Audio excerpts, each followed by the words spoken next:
اینه برای پراوا خودت وای کردن نمیتونی، همش به همین گایو خلال میرسونه. ایسوسو انتخاب خودت را کردن نمیتونی.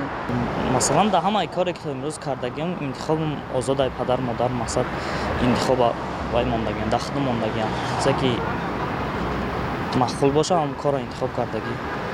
خیلی اکثریت خیلی چیزا در میشوده در اولوی دارن که دیگر روش نمیه.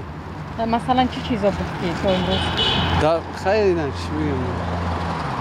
انتخاب مثال ما که انتخاب میکنم در یک چیز اولم روزی نمیشه.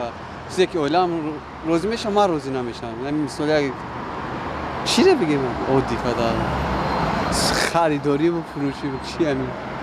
یعنی در همین انتخاب ها شما نمیتونید آزاد باشید؟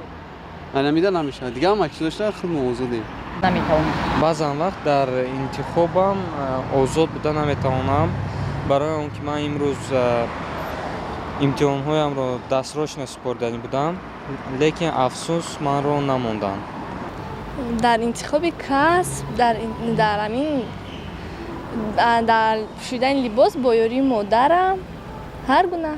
یعنی در پوشیدن لباس آزاد نیستی؟ نه کلا آزاد نیستم. اندک با خواهش مادرم هم میکنم. Ну, на этот вопрос, смотря что конкретно, в каких аспектах. Если в семье, то, естественно, я спрашиваю мнение своих родителей, своих близких.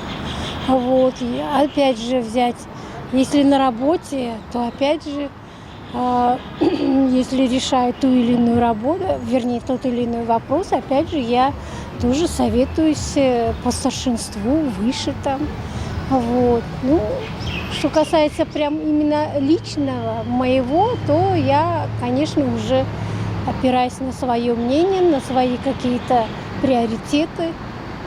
البته در انتخاب مثلا در انتخاب لباس که مثلا ما دلخواه جوانان میخواهیم که یعنی لباس هایی که ببر نماییم که موافق طبع و ذوق خود باشن. مثلا در زمان امتحان هنگام به دانشگاه رفتن این از جانب دانشگاه طلب نماید که باید با گلس رو شیم کاستوم باید چیکار کرد به درس حاضر شد.